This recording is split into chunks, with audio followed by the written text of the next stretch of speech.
Melanie, aka Princess Ninja. I'm so excited to be cooking for you again. Welcome to my home, welcome to my kitchen, welcome to my show. Now let's get cooking. Tonight I am making one of my husband's favorite, which is a top sirloin steak filet.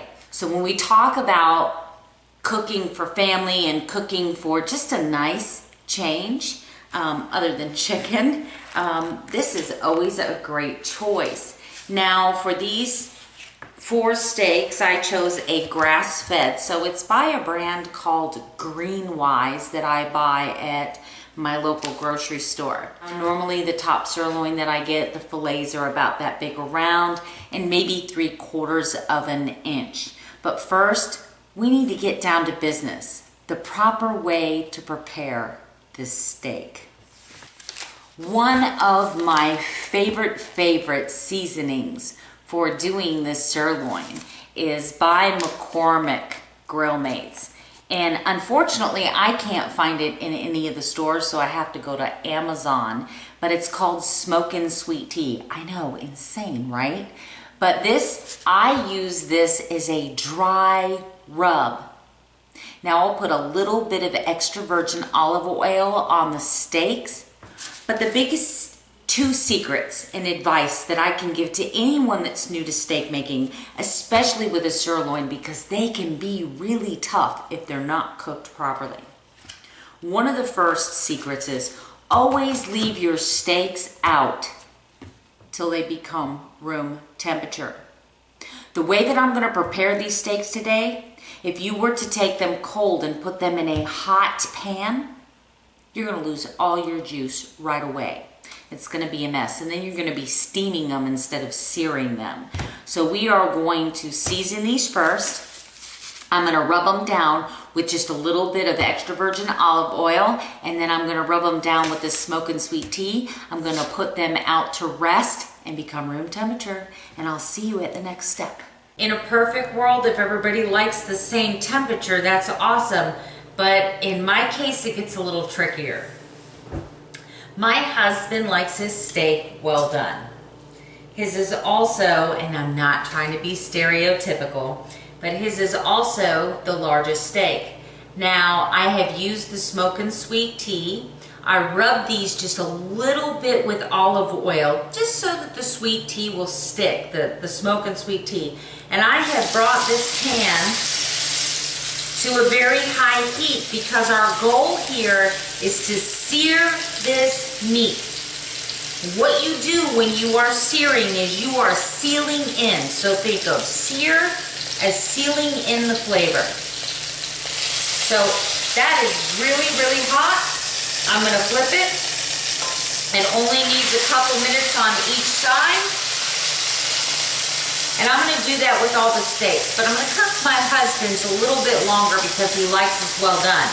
Meanwhile, you need to turn your oven onto 425 degrees and prepare a broiler pan for the next step.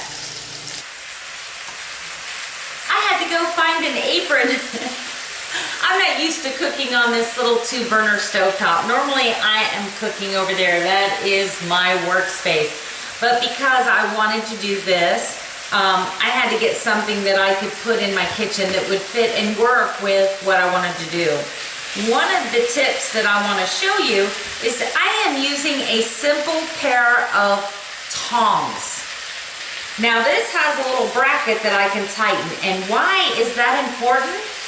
It's because you don't want to make the mistake of just searing your steak on one side.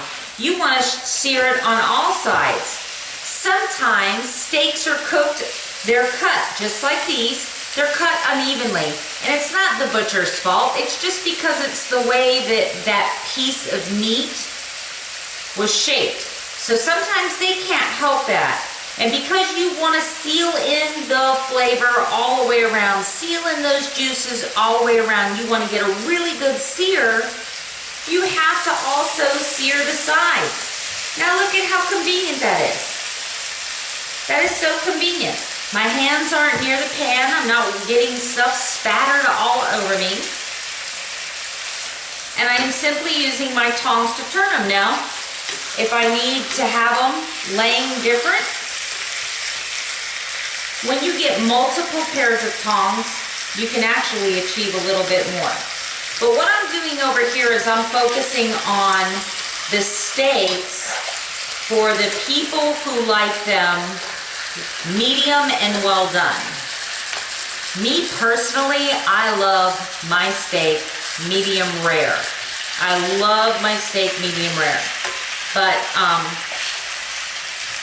I kind of staged the way I cooked.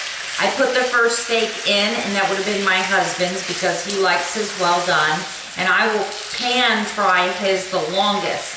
Now, when I'm done with this, and your only goal is to sear this on all sides. So this is a fairly quick process. It's done at high temperature. You want to hear that sizzle. You don't want to see a lot of juices in that pan. You just want to take care of business. You are basically ironing that steak on all sides. Okay, so in none of my other cooking videos am I wearing this, but as I said before, I'm not used to cooking on this cooktop, and it started splattering, so I needed an apron because I absolutely love this shirt and I don't want to ruin it. Because we're cooking at a high temperature, you know, sometimes that's just comes with the job, comes with the territory. Here's what I like about this. I can actually sear and let go, you know, and I'm getting this steak on all sides. But back to the apron. I actually bought this apron and I really love it. I love how colorful it is. It really helps describe my personality. My pans, the bright red colors, that's just my personality. It is who I am. I am a beautiful bright ray of sunshine.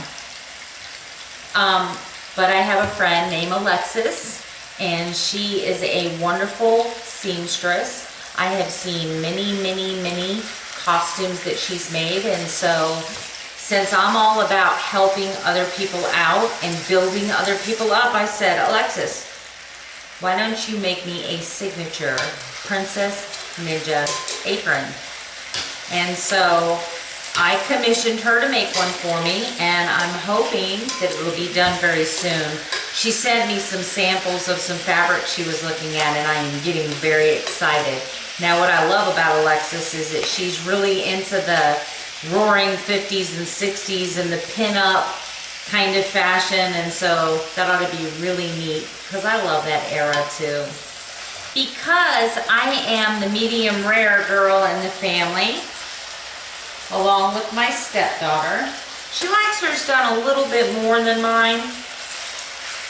I take the two smallest steaks that have only been seared on each side. I just made sure that they're seared. Now I'm going to take these steaks and I'm going to put them in the microwave until I'm done with the two larger steaks. It's all about staging your steak. I have taken the other two steaks that are going to be medium rare and I have placed them in the microwave. Right now I am simply focusing on these two that are going to be medium and then well done.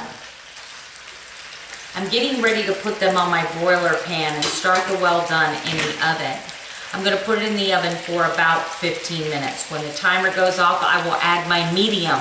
I will set it for another 5 minutes. For my two medium rares, I'll put them on and I'll set it for about 8 minutes. Then I'll serve dinner. My very last tip for cooking a really good steak and making a great sirloin, pan seared then oven baked, is let it rest before you cut it. Don't cut it right away. Now it's difficult when you're cooking steak for people with different temperature preferences. And learning how to time a steak, that takes a lot of time and effort. Now for my steaks, I like them medium rare. I know some of you may gross out about this, but I like my steak medium rare. You can see that that's almost a perfect medium rare, right? The entire dinner for me tonight, including a 5-ounce portion of steak, 1 full cup of the green beans that I made with chicken broth, bacon bits, onions, salt, and pepper, and including a really healthy salad with some balsamic vinaigrette dressing, comes to about 635 calories. Thank you so much for your kindness and support. Thank you to my awesome subscribers, and remember, you can share these videos, it won't hurt my feelings. Stay tuned because I will be cooking again soon. But meanwhile, you can jump on over to Facebook and check out my page, Princess Ninja Weight Loss and Motivation, or hop on over to Instagram and check me out on Princess Ninja 69. Meanwhile, find your ninja.